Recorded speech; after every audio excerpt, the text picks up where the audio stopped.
ये Himachal Pradesh public service commission का current affair का पार्ट 10 होगा। और सबसे पहले हम देखते हैं कि आयोग ने पिछले सालों में किस किस टाइप के क्वेश्चन पूछे हैं। थोड़े से क्वेश्चन करते हैं, फिर उसके बाद में हम अपनी करंट अफेयर डिस्कस करेंगे। तो देखिए, ये क्वेश्चन पूछा है, काफी पुराना क्वेश्चन है। तो अब तो ये जो नंबर ऑफ रामसर साइट जो है वो बदल गई हैं। मतलब टोटल नंबर ऑफ इस टाइम कितनी है, इन टोटल नंबर ऑफ जो रामसर साइट है वो अब 80 हो गई है। ठीक है, इंडिया के अंदर। तो ये याद रखना कि इंडिया के अंदर ये जो साइट्स हैं ये इस टाइम 80 हो गई है। डेटा पूछ सकता है आपसे करंट ही, मतलब ये अपडेटेड डेटा है जब भी मैं ये वीडियो रिकॉर्ड कर रहा हूँ। तो इसके हिसाब से आंसर जो है, ये आप आंसर मत देखना कि आपका आंसर इनमें से कोई सा होगा। आपका जो आंसर है वो 80 होगा। ठीक है, ये इसका हिंदी वर्जन है। और मैंने स्टॉकहोम कन्वेंशन के बारे में आपको बताया था। और ये कन्वेंशन जो है, इससे परसिस्टेंट ऑर्गेनिक पॉल्यूटेंट जो होते हैं, देखिए परसिस्टेंट ऑर्गेनिक पॉल्यूटेंट ऐसे पॉल्यूटेंट होते हैं जो हमारे नेचर में काफी लंबे समय तक रुके रहते हैं और वो ह्यूमन को और एनवायरनमेंट को नुकसान देते हैं। तो अगर आपसे पूछा जाए कि स्टॉकहोम कन्वेंशन किससे रिलेटेड है, तो आपका जवाब होना चाहिए परसिस्टेंट ऑर्गेनिक पॉल्यूटेंट। अब ये इंडिया ने 2006 में इसको, इस कन्वेंशन को 2006 में रेटिफाई किया था। तो इसका जो आंसर है वो ये है। और मैंने पिछले वाले लेक्चर में सारे बता रखे हैं। मैंने इसके एक स्क्रीन, दो स्क्रीनशॉट दिए थे। देखो, जैसे यहाँ पर है यो वेटलैंड से रिलेटेड है, प्रोटेक्शन ऑफ द वाटर, ये बहुत सारे कन्वेंशन मैंने यहाँ पर डाले हुए हैं। और ये सारे के सारे ऑफिशियल वेबसाइट से मैंने उठाए हैं। ऐसा नहीं कि किसी भी ऑथेंटिक डेटा है सारा, आप इस पर रिलाई कर सकते हो। और अब बात करते हैं हमारे यहाँ पर नेक्स्ट क्वेश्चन की। तो ये क्वेश्चन हो गया। नेक्स्ट क्वेश्चन, एक मैंने बेसल कन्वेंशन के बारे में बताया था। ये जो बेसल कन्वेंशन है, ये जो ट्रांस बाउंड्री मूवमेंट होता है हैजार्डस बेस्ड का, जैसे यूरोप के अंदर क्या होता है, यूरोप और अमेरिका के अंदर वो जितना भी कचरा होता है तो वो कहाँ डंप करेंगे, अफ्रीका के अंदर डंप कर देंगे। और अफ्रीका वाले लोग क्या काम करते हैं, इनके जो कुछ कंपोनेंट होते हैं उनसे निकालेंगे, उनको रिसाइकल करेंगे, कुछ नया प्रोडक्ट बना लेंगे। तो उनको भी जरूरत होती है, क्योंकि वो नया मटेरियल खरीदेंगे तो उनको काफी महंगा पड़ेगा, उनके पास पैसे होते नहीं। पहले ये इंडिया के अंदर भी डंप करते थे, लेकिन इंडिया ने अब सब साफ मना करते हैं कि इंडिया के अंदर कोई डंपिंग वगैरह नहीं होगी। तो अब इंडिया के अंदर डंप नहीं करते ये। मतलब कुछ है जो भारत सरकार की परमिशन, पहले ही भारत सरकार की परमिशन से ही आता था, लेकिन भारत सरकार ने मना कर दिया है। अब बात करते हैं यहाँ पर, हाँ, ये हो गया हमारे पास बेसल कन्वेंशन। तो यहाँ पर जो लिखा हुआ है, the global agreement that deals with the control of the transboundary movement of hazardous waste and their disposal is called Basel convention. तो ये आपको पता होना चाहिए। देखिए, डेट तो वैसे पूछी है उसने क्रोनोलॉजिकली डेट को अरेंज करने के लिए, लेकिन इतनी इंपॉर्टेंट भी नहीं है। कुछ इंपॉर्टेंट की याद कर लेना। अब यहाँ पर थोड़ा सा कुछ चीजें जैसे कि क्रोनोलॉजिकली पूछता है, तो आजकल वो उसने ऐसा पैटर्न बना रखा है, जैसे मैंने आपको दिखाया था उसमें डोमेस्टिक वायलेशन एक्ट के, मतलब पूछा था कि भाई कौन से उसमें साल में आया था। तो ऐसे क्वेश्चन पूछ रहा है। तो जब भी आयोग को क्वेश्चन मुश्किल बनाना होता है, चाहे यूपीएससी हो, तो उसको क्रोनोलॉजिकली पूछने लगते हैं। फिर तो वहाँ पर एग्जैक्टली डेट अगर आपको पता है तो तभी आप उसको अरेंज कर सकते हो, अदरवाइज वो गलत हो जाएगा क्वेश्चन। अब यहाँ पर हम बात करते हैं चाइल्ड मैरिज की। तो सबसे पहले हम ये बात करते हैं, क्या इंडिया के अंदर कोई लॉ है जिस चाइल्ड मैरिज को रोका जाए। देखिए, इंडिया के अंदर एक लॉ है, चाइल्ड मैरिज प्रोटेक्शन एक्ट 2006। तो एक तो ये याद रखना कि इधर हो सकता है कि आपको child marriage protection act they दिया जाए, प्रोहिबिशन एक्ट दे दिया जाए, चाइल्ड मैरिज प्रोहिबिशन एक्ट, और इधर डेट दे दी जाएगी, इधर डेट दे दी जाएगी, इसका नाम दे दिया जाएगा, फिर क्रोनोलॉजिकली उसको अरेंज करना होता है। अब इसके जो एक्ट है, इसके अंदर लिखा है कि भाई 18 साल की, देखिए यहाँ पर क्या लिखा है कि 18 साल, हाँ, लड़की की एज 18 साल होनी चाहिए और लड़के की एज 21 साल होनी चाहिए।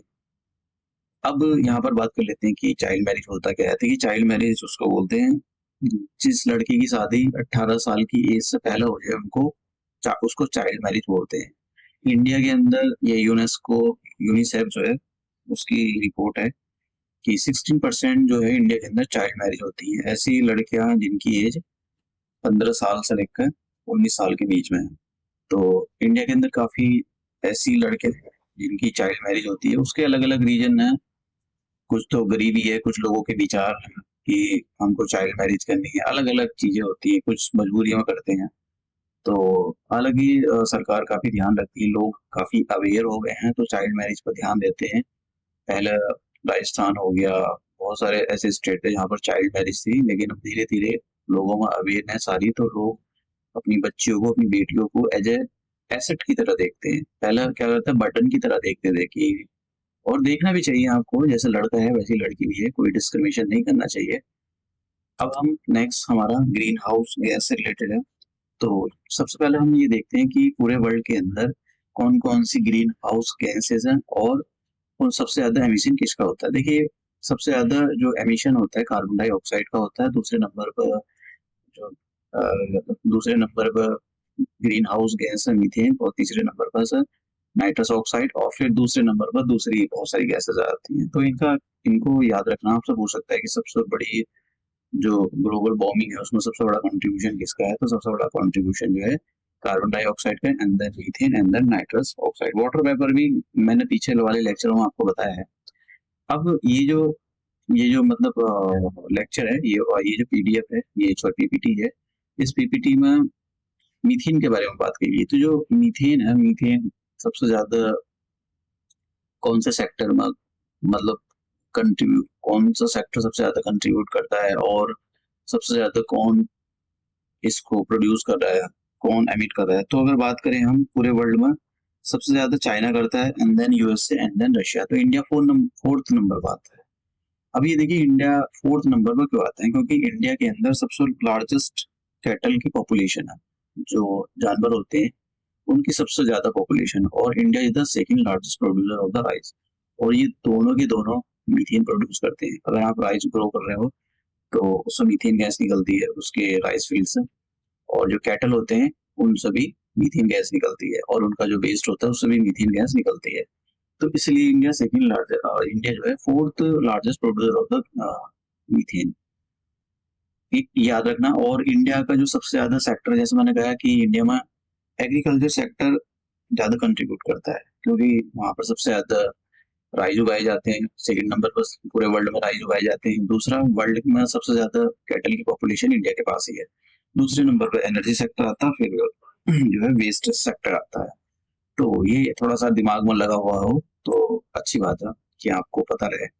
तो मैंने आपको जैसे पीछे बताया स्लाइड के अंदर, जो ग्रीन हाउस गैसेस कौन सी है, पहले नंबर पर आती है carbon dioxide, then methane, nitrous oxide, और दूसरी फ्लोरिनेटेड गैसेस होती है।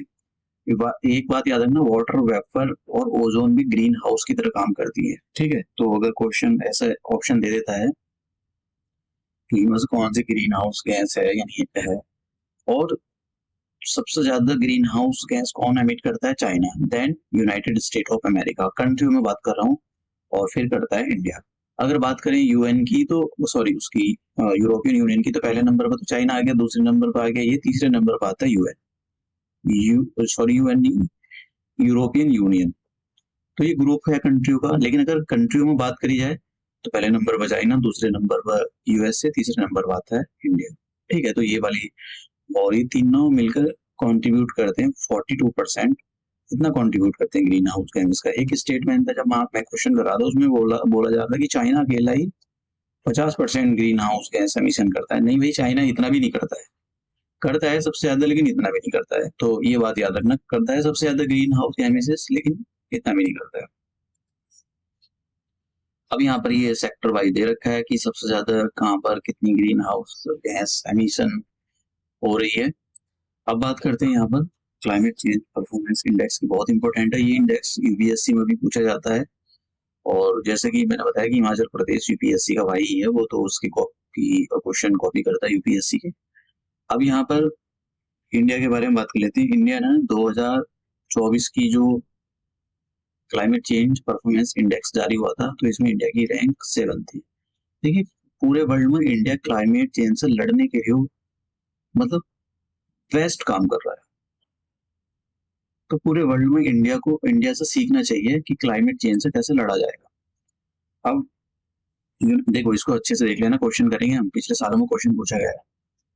The United nation world water एक रिपोर्ट है, ये हर साल रिलीज करते हैं। तो इसमें थोड़ी सी फैक्चुअल चीजें जो आपको पता होना चाहिए। एक तो ये पता होना चाहिए कि वाटर से रिलेटेड कौन सा सस्टेनेबल डेवलपमेंट गोल है, तो गोल नंबर 16। और अभी मैं आपको बताऊंगा इसके बारे में। टोटल सस्टेनेबल डेवलपमेंट गोल कितने हैं, क्वेश्चन पूछा भी गया था, 17 है। और इनकी जो डेडलाइन है, इनको कब तक ऑब्टेन करना, अचीव करना है, 2030 तक इनको अचीव करना है।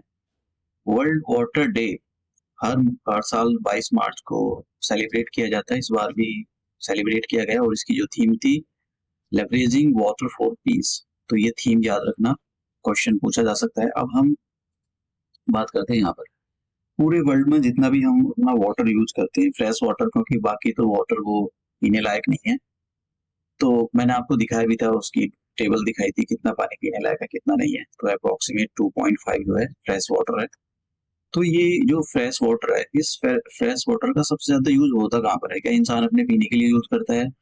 क्या इंसान अपनी इंडस्ट्री के लिए यूज करता है? क्या इंसान अपनी एग्रीकल्चर के लिए यूज करता है? तो देखिए सबसे ज्यादा जो इसका यूज है वो एग्रीकल्चर सेक्टर में है।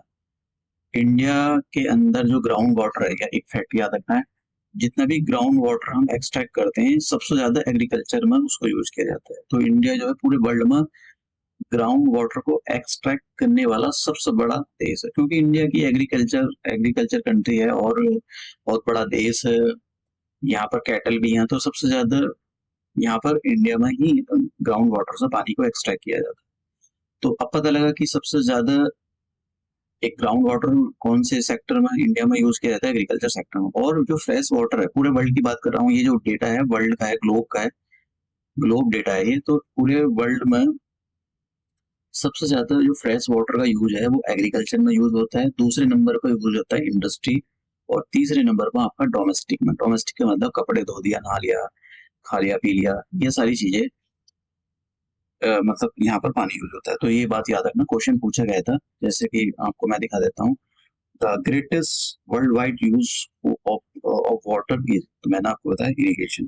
तो देखिए अगर आप पिछले साल के क्वेश्चन मेरे साथ करते चलना है तो आपको फायदा होगा, मैं कहीं ना कहीं आपको वो कनेक्ट करने, और मैं यहाँ पर स्टैटिक पोर्शन भी कनेक्ट कराता हूँ आपको, कि आपको वो चीजें पता हो अगर स्टैटिकली वो कुछ पूछता है तो। अब नेक्स्ट क्वेश्चन ह्यूमन राइट्स पर है। तो जब देखिए world war first, world war second नहीं हुआ था, तो वर्ल्ड वॉर सेकंड से पहले इनको नेचुरल राइट्स बोला जाता था। अब देखिए नेचुरल राइट्स होते क्या हैं? देखिए अगर आप एक इंसान हो और आप जन्मे हो तो आपके कुछ राइट हैं। आपकी जो पर्सनल लाइफ लिबर्टी है, इसको बचाने के लिए कुछ राइट्स आपको दिए जाने चाहिए। चाहे आपका कलर हो, आप किसी भी जात के हो, किसी भी धर्म के हो, किसी भी कलर के हो, लड़का हो लड़की हो, उसको छोड़कर, मतलब नहीं, उसको छोड़ने का मतलब इन सारी चीजों पर भेदभाव ना कर कर आपको कुछ बेसिक राइट्स दिए जाने चाहिए। ठीक है, नेचुरल ह्यूमन राइट्स की जो थ्योरी है वो यही कहती है। अब जैसे वर्ल्ड वॉर सेकंड हुआ, तो वर्ल्ड वॉर सेकंड के बाद ये जो नेचुरल राइट थे, इनको ह्यूमन राइट्स में कन्वर्ट कर दिया गया, इन्हीं को ह्यूमन राइट्स में जो है कन्वर्ट कर दिया गया। अब ये यही बात सेम चीज थी, बस कहने का तरीका हो गया वो ह्यूमन राइट्स। अभी आपने देखा होगा, तो अगर कुछ हो जाता है तो मान लो कोई किसी चोर को पकड़ लिया है, कोई चोरी कर रहा था और उस चोर को पुलिस उसने पकड़ लिया है, कुछ आम लोगों ने उसको मार रहे हैं, और ह्यूमन राइट्स वाले तुरंत आ जाएंगे वहां पर। तो आप उनको मार नहीं सकते हो, उनको, चोरों को, भले से उन्होंने चोरी करी, लेकिन आप उनको हाथ नहीं उठा सकते हो, मार नहीं सकते हो, जेल ले जा सकते हो।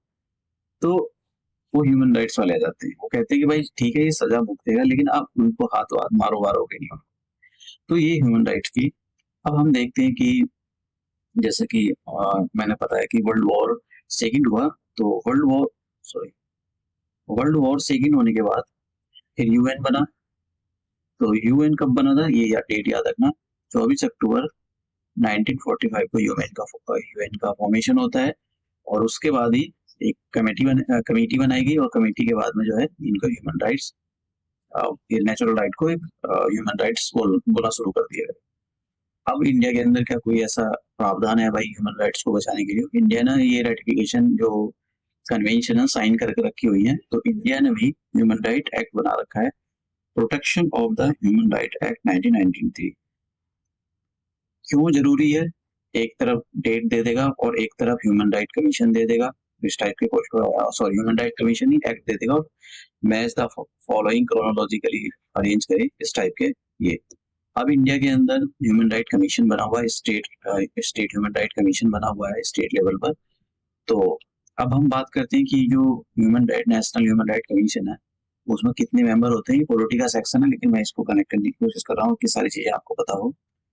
देखिए, ये जो ह्यूमन राइट के मेंबर होते हैं और इसके चेयरपर्सन होता है, उसको प्रेसिडेंट अपॉइंट करता है। प्रेसिडेंट अपॉइंट कैसे करता है, बस ये याद रखना कि नेशनल ह्यूमन राइट कमीशन जो है इसका मेंबर को प्रेसिडेंट अपॉइंट करता है। किस एक कमेटी बनाई जाती है, सॉरी कमेटी पता नहीं क्यों हो रहा है, कमेटी बनाई जाती है 6 लोगों की, और इसको चेयर करते हैं प्राइम मिनिस्टर। शायद प्राइम मिनिस्टर ही चेयर करते हैं, पीएम, तो हाँ पीएम ही चेयर करते हैं। तो ये जो कमेटी होती है ये रिकमेंड मतलब ये सेलेक्ट करती है और प्रेसिडेंट के पास भेज दिए जाते हैं नाम, प्रेसिडेंट उनको अपॉइंट कर देता है। चेयरमैन कौन बन सकता है? एक तो retired chief justice of India हो या फिर जज ऑफ द सुप्रीम कोर्ट, इन दोनों में से अगर कोई सॉरी कोई है तो वो इसका चेयरमैन बन सकता है। एक तो चेयरमैन हो गया, दूसरा मेंबर या तो सर्विंग हो या रिटायर हो सुप्रीम कोर्ट का कोई सर्विंग जज हो या रिटायर्ड जज हो, वो इसका मेंबर बन सकता है। और ऐसे ही सर्विंग और retire chief justice of the high court, अगर हाई कोर्ट है उसका रिटायर हो या सर्विंग चीफ जस्टिस हो तो वो भी इसका मेंबर बन सकता है। 3% और मेंबर बन सकते हैं, इनमें से एक वीमेन होनी चाहिए और उनको ह्यूमन राइट के बारे में नॉलेज होनी चाहिए। अब ये तो कितने हो गए, एक तो हो गया चेयरपर्सन, दूसरा हो गया ये और तीसरा हो गया बी वाला, और 3 हो गए ये नीचे वाले, ये वाले। तो कितने हो गए? 3 6 लोग तो ये हो गए, और बाकी लोग होते हैं ये 7 लोग होते हैं ये वाले। ये इसका जो चेयरमैन होगा नेशनल कमीशन फॉर माइनॉरिटी का चेयरमैन को बनाया जाएगा इसका member. National commission for SC, national commission for ST, ये एसटी लिखा हुआ है, ये इसको मैं ठीक करता हूँ, ये क्या पता नहीं कभी कभी इसको दिक्कत हो जाती है, तो मैं इसको ठीक है। तो national commission for women, national commission for backward classes, national commission for protection of the child rights, और chief commissioner for the protection persons with disability. तो ये पर्सन जो है मेंबर होते हैं। तो ये बात याद रखना, बात जरूरी नहीं, बस जो एक क्वेश्चन बनता है वो ये है कि बताओ ये फर्स्ट चेयरमैन कौन था नेशनल ह्यूमन राइट कमीशन का फर्स्ट। तो ये इनका नाम याद रखना, रंगनाथ मिश्रा थे, और अभी भी करंट जो मैं आज लेक्चर अपडेट कर रहा हूँ उस टाइम पर अरुण कुमार मिश्रा है। तो ये 2 याद रखना, ठीक है। अब हम देखिए अपना लेक्चर समाप्त करते हैं। मैंने आपको दिखाया कि किस टाइप के क्वेश्चन आयोग पूछ रहा है करंट अफेयर से रिलेटेड। मैं आपको स्टैटिक पोर्शन भी कवर कराता जा रहा हूँ, और अगर आप मेरे साथ करंट अफेयर और ये कवर कर रहे हो, और मैंने आज उसका लेक्चर आने वाला है, मैंने कल सेंसस का लेक्चर लाया था मैं, और नेक्स्ट लेक्चर जो होगा करंट अफेयर में मैंने यहाँ पर इकोनॉमिक सर्वे डाला है। और इकोनॉमिक सर्वे बहुत इंपॉर्टेंट है क्योंकि उससे क्वेश्चन पूछे गए हैं। देखिए कैसे क्वेश्चन पूछे गए, आज ये क्वेश्चन हम सॉल्व करेंगे कि आयोग कैसे क्वेश्चन पूछता है, क्योंकि ऐसा रहता है कि ये आंकड़े कहाँ से आते हैं। तो नेक्स्ट लेक्चर के अंदर हम, जो कि आज दोपहर को आ जाएगा एक लेक्चर, तो और सेंसस का भी लेक्चर आज आएगा एक, और एक लेक्चर सी सेट पर आएगा। तो मैं अपना ये लेक्चर यही समाप्त करता हूँ, और मिलते हैं हम नए क्वेश्चनों के साथ में और नए लेक्चर में।